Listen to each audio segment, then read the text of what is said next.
Welcome to Eklavya study point and I am Sachin. और आज की इस वीडियो में हम रामबाण सीरीज की 8th वीडियो को आगे बढ़ाएंगे। अगर आपने इससे पहले की वीडियोस को नहीं देखा है तो आपको डिस्क्रिप्शन में लिंक मिल जाएगा, आप पहले की वीडियोस जाके देख सकते हैं। रामबाण सीरीज में हम क्लास 12 की इंग्लिश के मोस्ट इंपोर्टेंट क्वेश्चन आंसर्स देखते हैं और आज की इस वीडियो में हम लॉन्ग क्वेश्चन देखने वाले हैं। तो ये क्वेश्चन आपके लिए 100% इंपॉर्टेंट होते हैं क्योंकि ये पहले एग्जाम में आ चुके हैं। तो चलिए स्टार्ट करते हैं। आज का हमारा फर्स्ट क्वेश्चन है, Sadao was a patriotic Japanese as well as dedicated surgeon. How could he honor both the values? ठीक है, या फिर ये इस तरीके से भी क्वेश्चन आ सकता है कि good human values are far above any other value system. How did doctor Sadao succeed as a doctor as well as a patriot. तो बेसिकली इस क्वेश्चन में आपसे यही पूछा जा रहा है कि सदाव एक काफी देशभक्त टाइप का जैपनीज था, ठीक है, वो अपने देश से बहुत प्यार करता था और एक काफी अच्छा सर्जन भी था, डेडिकेटेड, ठीक है। लेकिन इसमें जब उसके सामने कुछ ऐसी सिचुएशंस आती हैं जब उसको मतलब अपना डॉक्टर का धर्म निभाना पड़ता है, ठीक है, अपने दुश्मन को, यानी कि चैप्टर का नाम भी द एनिमी, अपने एनिमी को भी वो अपने डॉक्टर का धर्म निभाते हुए ठीक करता है। तो यही बताया गया है कि वो मतलब कैसे, मतलब उसको दोनों तरीके से हम देख सकते हैं कि एक तरीके से वो एक अच्छा, आप कह सकते हो कि एक पैट्रियोटिक मतलब पर्सन भी था, साथ ही साथ उसने एक डेडिकेटेड सर्जन का भी रोल निभाया। तो चलिए देखते हैं इसका आंसर क्या होगा। तो doctor Sadao was in a great dilemma when he found an American prisoner on the shore. जो डॉक्टर सदाओ है वो काफी ज्यादा एक तरीके से दुविधा में आ गए थे जब उनको अमेरिकन प्रिजनर जो है मतलब अपने घर के सामने, ठीक है, जो तट पर आप कह सकते हो कि वो जब वहां पे पड़ा हुआ मिला, ठीक है। As a patriotic Japanese he should have handed over the prisoner to the police but he knew that if he did that the prisoner would die. यहाँ पे अगर वो ऐसा करता, उसको पता था कि ये अमेरिकन प्रिजनर है क्योंकि उसकी कैप पे लिखा हुआ था, उसका काम ये बनता था, अगर वो देशभक्त सच्चा होता तो उसको सदाओ को क्या करना था, उस प्रिजनर को हवाले कर देना था पुलिस के, ठीक है। लेकिन वो एक डॉक्टर था, उसको ये भी पता था कि अगर इस हालत में, ठीक है, जिस हालत में वो था उस टाइम पे जख्मी था वो प्रिजनर, अगर उसको पुलिस के जो है हैंड ओवर कर दिया जाता तो क्या होता, वो मर जाता। और and as a doctor to let a person die without treating him was against his values, यानी कि एक डॉक्टर के नाते वो उसको बिना इलाज किए अगर वो मरने देता तो ये उसके डॉक्टर के धर्म के खिलाफ था, ठीक है। उसको सिखाया गया था कि कोई भी अगर आपके सामने आए आपको मरने नहीं देना उसको बिना इलाज दिए। So he brought the prisoner home and treated him. तो उस वो क्या करता है, उस प्रिजनर को जो कि अमेरिकन था उसको अपने घर पे लेके आता है और उसका इलाज शुरू करता है और उसका ट्रीटमेंट पूरा करता है। In this way he honoured the value of a being doctor. इस तरीके से वो एक अच्छे डॉक्टर का, ठीक है, वो यहाँ पे आप कह सकते हो कि मतलब किस तरीके से उसने यहाँ पे शो किया कि वो एक अच्छा डॉक्टर था।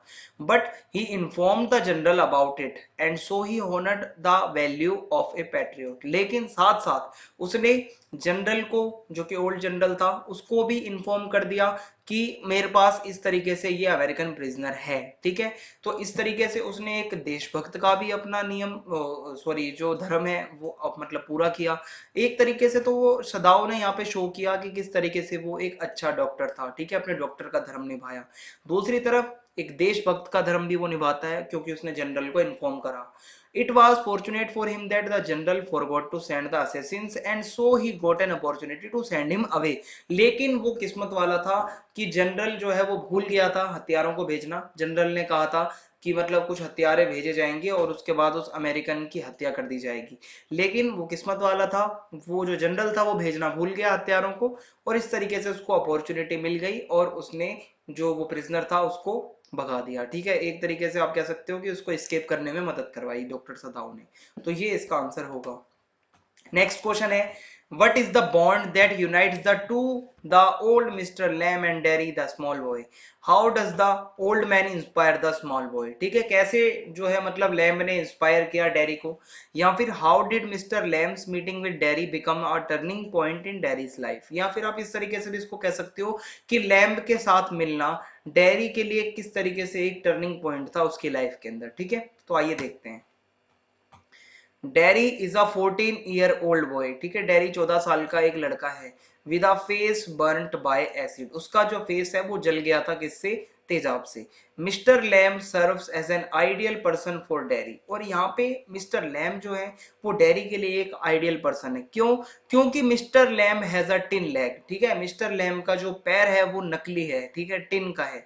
But he never allows his disability to sort the joys of life. लेकिन वो कभी भी अपनी इस डिसेबिलिटी को मतलब अपनी जीवन की खुशियों से कंपेयर नहीं होने देते और वो मतलब उसको एक्सेप्ट कर लेते हैं। Dairy on the other hand makes himself quite pitiable and miserable. ठीक है, डेरी जो है काफी ज्यादा अपने आप को क्या समझता है कि दयनीय समझता है, आप कह सकते हो कि जिसकी हालत बिल्कुल बुरी हो, इस तरीके से वो खुद को समझता है। His hyper sensitivity is like an open wound. और उसकी ये जो मतलब इतना ज्यादा वो हाइपर हो जाता है और सेंसिटिव हो जाता है, ये मतलब उस तरीके का आप कह सकते हो कि एक जख्म है उसके लिए। ठीक है, कि वो इतना ज्यादा सेंसिटिव है। He can't stand people staring at him. वो बिल्कुल भी मतलब जब लोग उसको घूर घूर के देखते हैं वो सह नहीं पाता।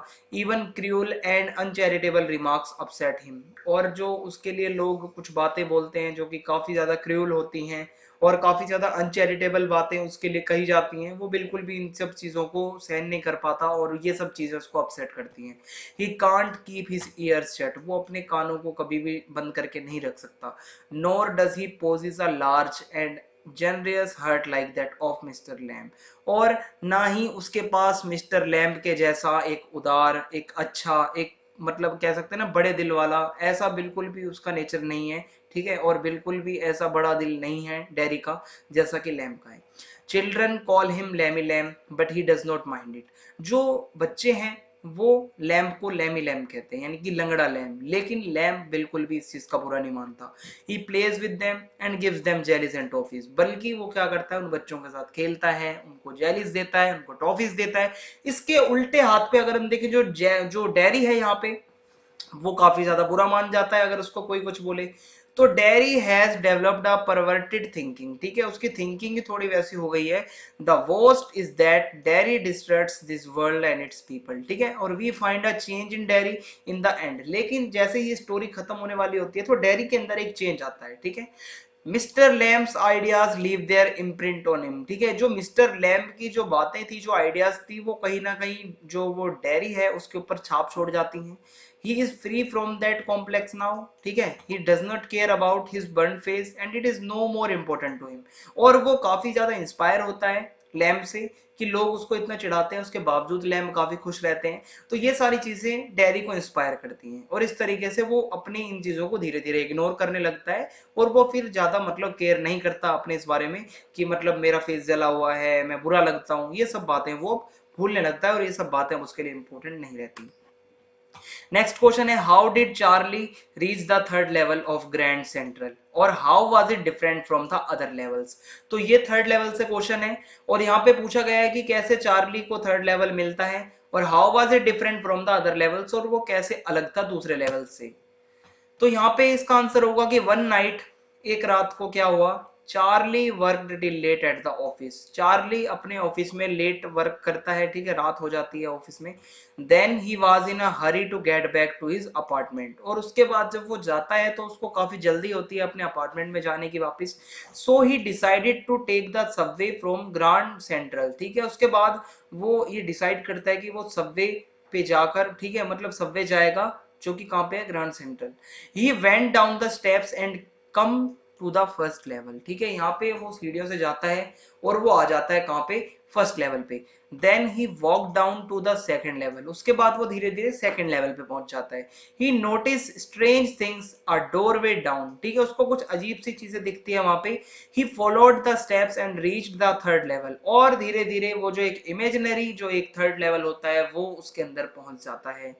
He followed the steps. ठीक है, और वो सीढ़ियों को ही फॉलो करता जाता है, करता जाता है, और वो ऐसे थर्ड लेवल पे पहुंच जाता है जिसको ना तो कभी किसी ने सुना ना कभी देखा। ठीक है, क्योंकि ये एक तरीके से सिर्फ इमेजिनेशन होती है उसकी।